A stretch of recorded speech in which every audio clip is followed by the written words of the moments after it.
E questa la seconda tappa dedicata all'approfondimento della vita di Marcantonio, quella in cui egli raggiunse l'apice della sua carriera politica.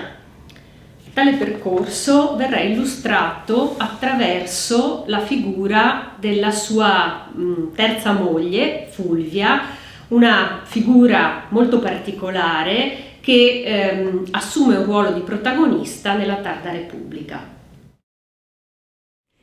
Alla fine del 47 a.C.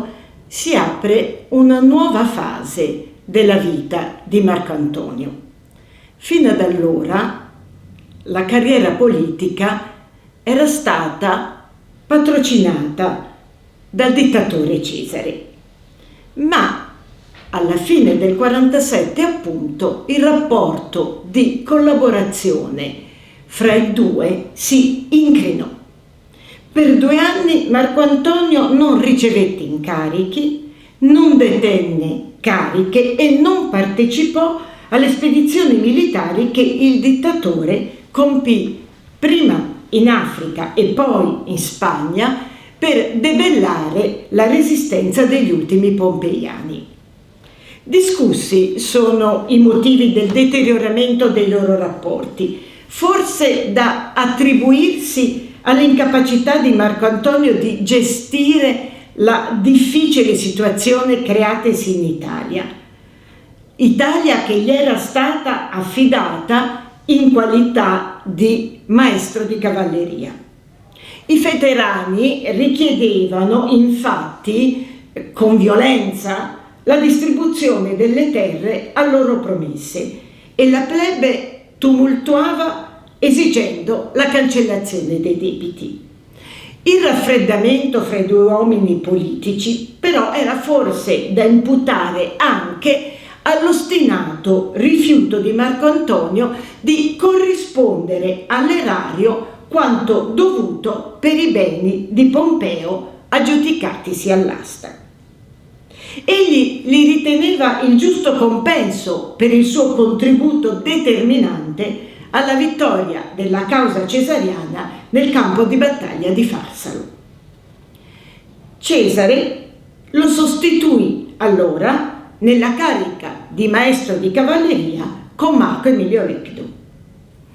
Il quadro mutò tuttavia 2 anni dopo, nel 45 a.C., quando, in un incontro svoltosi tra i due a Narbona, il dittatore e Marco Antonio si riappacificarono e la rinnovata collaborazione si tradusse nell'elezione a console per l'anno successivo. Anche i fratelli Gaio e Lucio usufruirono del rinnovato favore cesariano, ottenendo il primo la carica di pretore e il secondo la carica di tribuno della plebe. Era l'anno 44 a.C., cruciale per le sorti della Repubblica Romana, e tale anno vedeva i 3 Antoni in posizione chiave nello scenario politico romano. Marco Antonio, console insieme a Cesare, collaborò attivamente al tentativo di stornare da lui le infamanti accuse di voler instaurare una monarchia, forma di governo avversatissima in Roma, che era stata rimossa dagli ordinamenti dopo la cacciata dei Tarquini.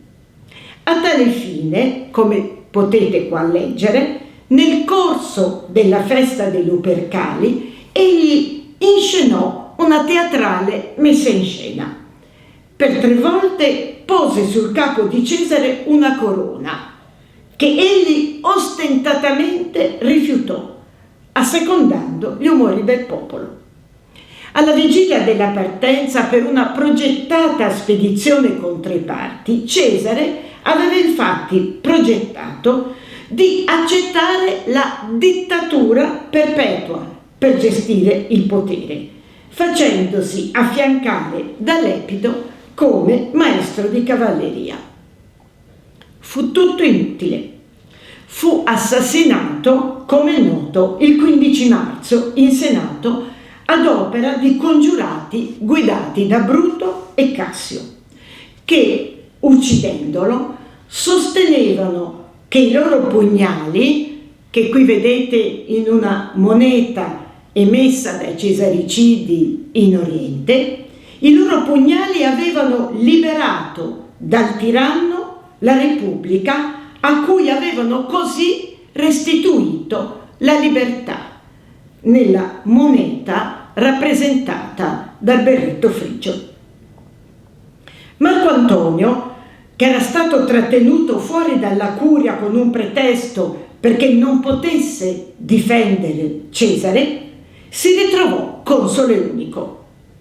La sua azione politica fu nella tragica circostanza molto accorta e gli consentì in breve tempo di guadagnare la guida della fazione cesariana e una posizione di eccellenza nello Stato.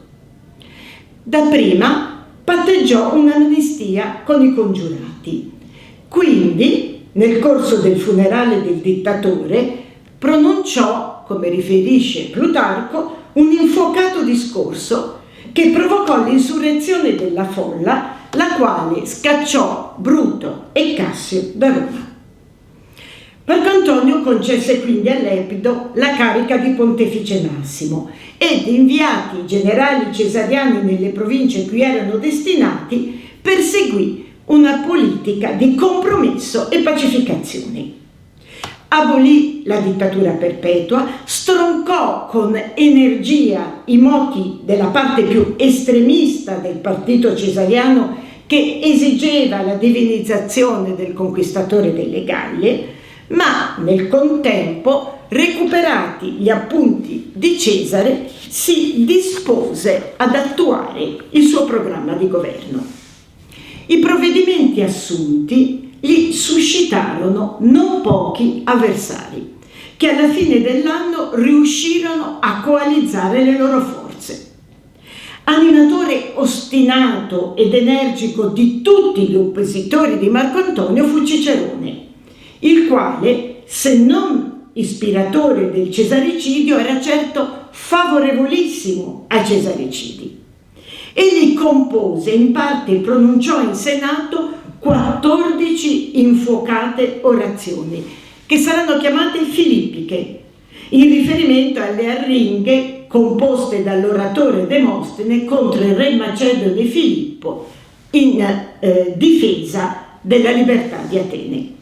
In tali orazioni Cicerone dispiegò le più raffinate tecniche diffamatorie, moltiplicando calunnie e maldicenze e consegnando così alla storia un'immagine estremamente negativa e fortemente manipolata, deformata del console. Lo accusò di aver falsificato gli appunti di Cesare e riuscì inoltre a mobilitare contro di lui sia i cesariani moderati sia soprattutto il giovane Ottavio. Costui, nipote di Cesare, era stato nominato dal dittatore erede del suo patrimonio privato e appena 19enne era sceso in politica con il programma di vendicare il padre adottivo. Assunto il nome di Gaio Giulio Cesare Ottaviano, aveva reclutato illegalmente truppe fra i veterani che con grande spregiudicatezza unì a quelle dei cesaricidi al fine di rovesciare la leadership di Marco Antonio. Il contrasto politico degenerò in guerra civile e l'ex console venne sconfitto nella guerra di Modena nella primavera del 43 a.C. Il trionfo delle strategie belliciste di Cicerone fu però solo momentaneo. Marco Antonio riuscì infatti a fuggire in Gallia con parte del suo esercito e a compattare intorno a sé i generali cesariani, governatori delle province occidentali. Nel frattempo, Ottaviano, ottenuto il consolato grazie a un colpo di mano militare che replicava attraverso una marcia su Roma l'esempio del padre adottivo, Ottaviano, dicevo, istruì processi contro i cesaricidi che erano però nel frattempo fuggiti in Oriente. Si giunse quindi alla fine del 43 a.C. ad un accordo fra i tre esponenti più rappresentativi della fazione cesariana: Marco Antonio, Emilio Lepido ed Ottaviano. Costoro siglarono un patto ufficiale, poi confermato da una legge, chiamato Secondo Triumvirato, in cui posero come base del loro programma di governo la vendetta del cesaricidio, la divinizzazione del conquistatore delle Galle e la guida dell'impero attraverso una nuova magistratura sovraordinata alle altre cariche, che avrebbe dovuto durare 5 anni per garantire la riorganizzazione dello Stato.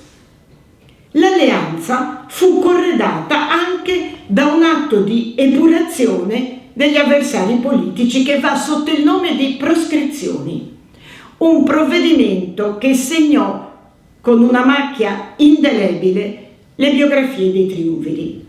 Venne stilato infatti un editto in cui si ingiungeva che venissero trucidati coloro i cui nomi sarebbero stati inseriti in un'apposita lista di nemici pubblici e un cospicuo premio in denaro venisse corrisposto a chi ne presentasse la testa.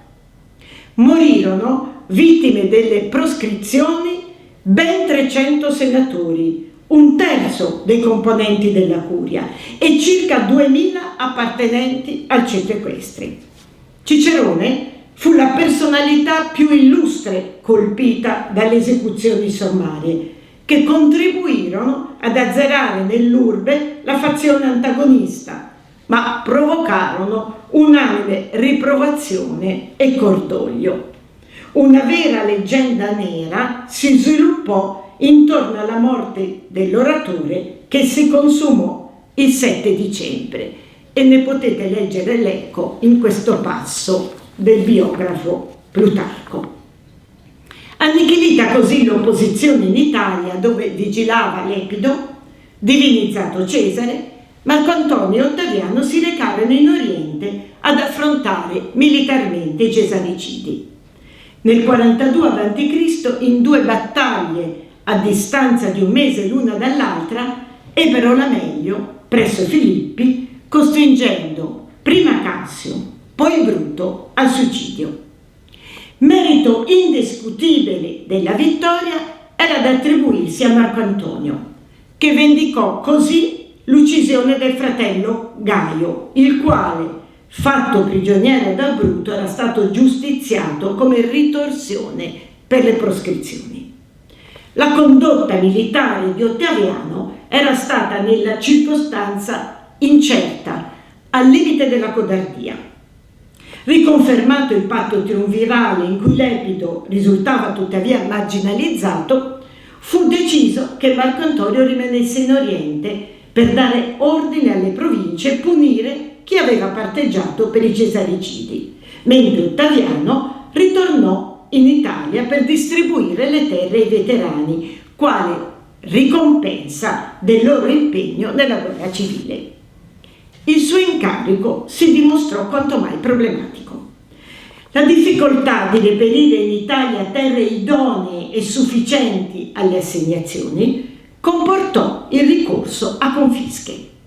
Il malumore dei veterani e le proteste degli espropriati furono allora sfruttati dal fratello di Marco Antonio, Lucio, in quell'anno console, e dalla moglie Fulvia, i quali accusavano Ottaviano di penalizzare gli interessi dei soldati antoniani nelle distribuzioni di terre.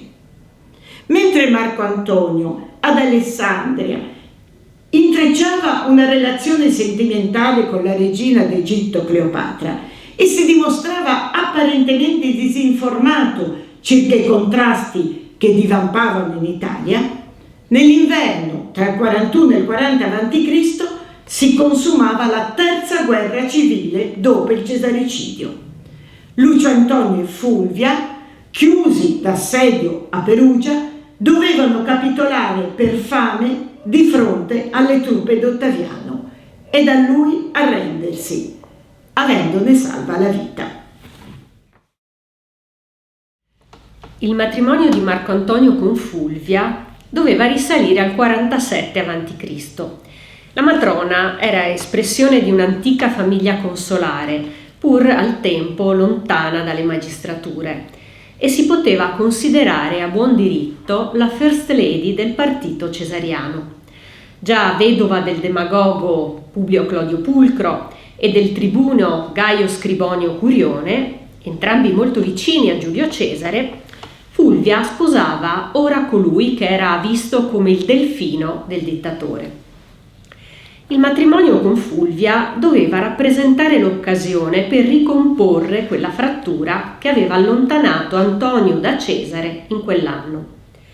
È Plutarco a testimoniare che allora Antonio abbandonò quella vita e pensò al matrimonio, prendendo in moglie Fulvia, già sposata al demagogo Clodio, donna che non badava a filare la lana e alle faccende domestiche, né si accontentava di dominare un privato cittadino, ma voleva governare un governante, comandare un comandante.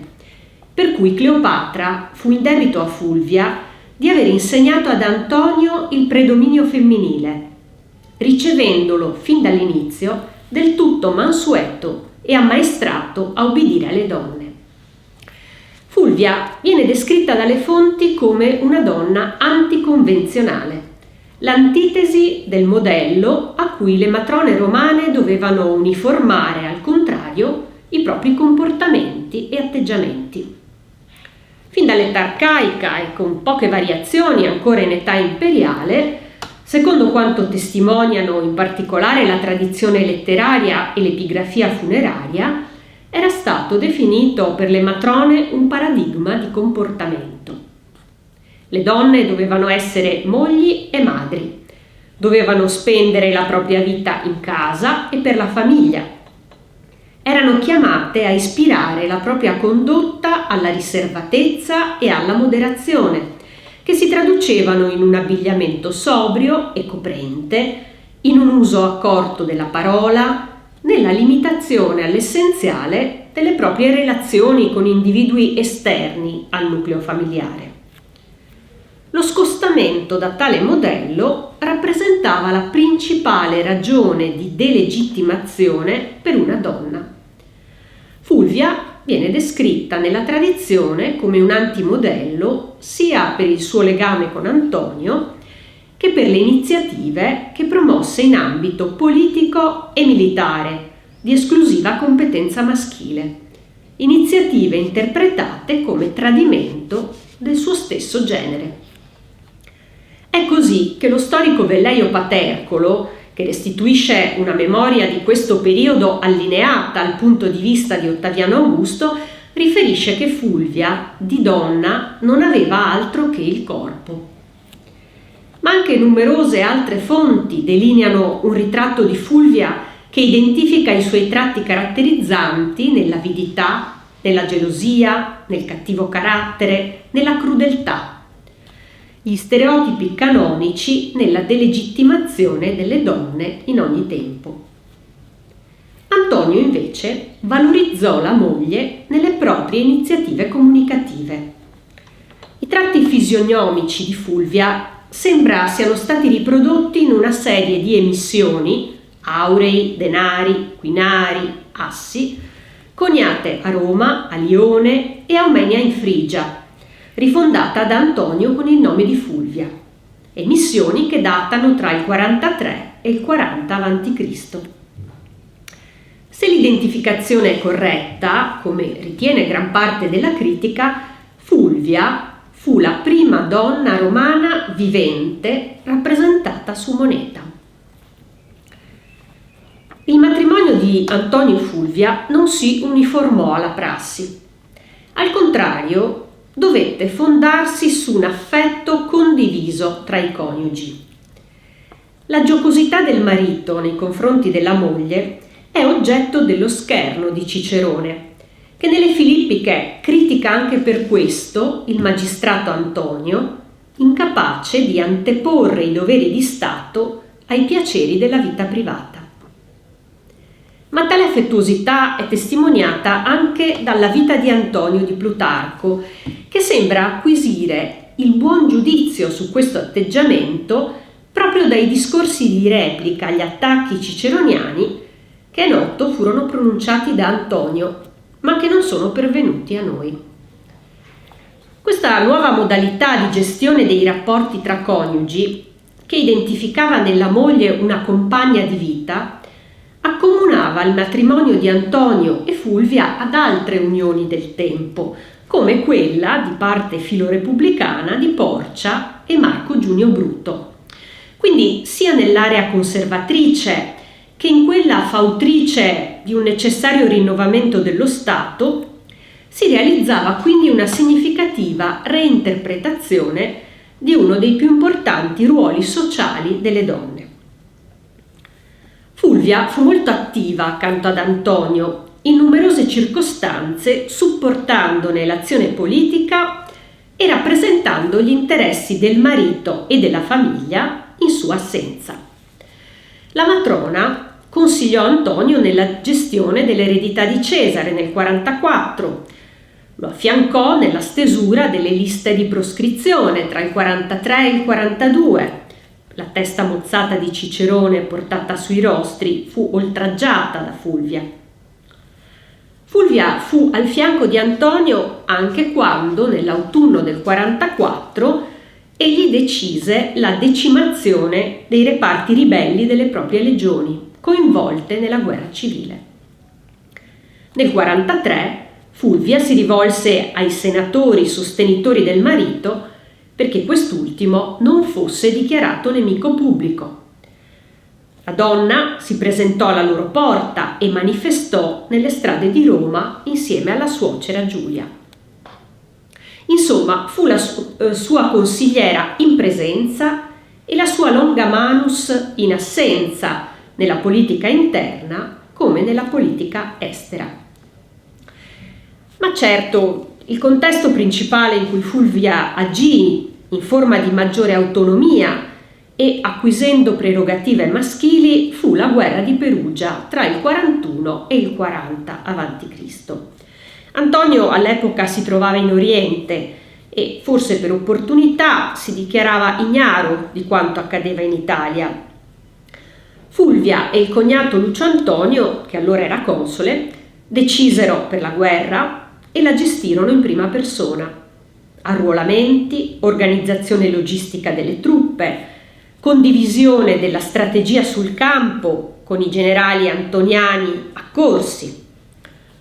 Fulvia si spinse fino a tenere l'adlocutio militum, quel discorso ai soldati, prerogativa esclusiva del comandante in capo, attraverso il quale quest'ultimo motivava le sue truppe, giustificava il conflitto, instaurava quel rapporto di fiducia con i soldati che costituivano il suo bacino clientelare.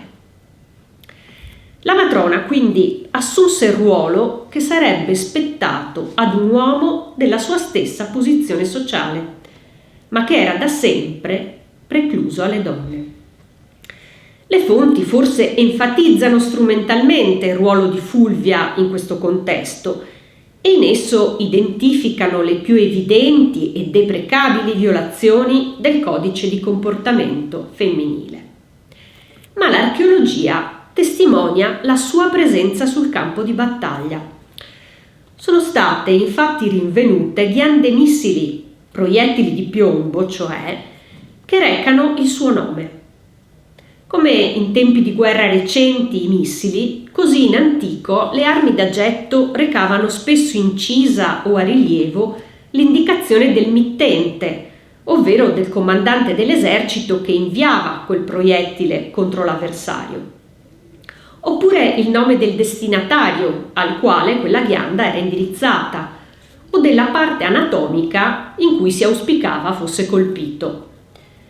Ebbene, alcune ghiande missili utilizzate nella guerra di Perugia menzionano proprio Fulvia e la parte anatomica a cui erano direzionate, raggiunta la quale avrebbero impedito a questa donna che agiva da uomo di assolvere il dovere riproduttivo che la società attribuiva a tutte le donne e ne rappresentava un elemento identitario.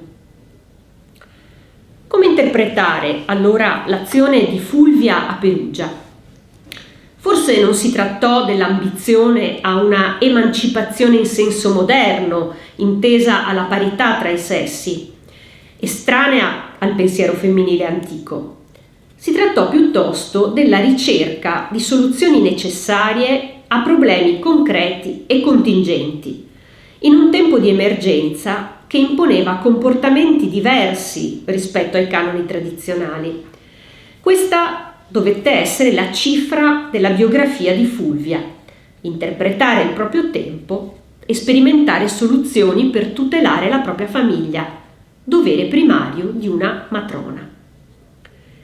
Antonio, che a lungo beneficiò dell'abnegazione della moglie e della sua intelligenza politica, in occasione della guerra di Perugia, in cui la sua parte fu sconfitta dal triumviro collega Ottaviano, ritenne più vantaggioso imputare alla moglie la responsabilità della guerra che la matrona avrebbe aperto nella speranza di distogliere il marito dalla relazione con Cleopatra.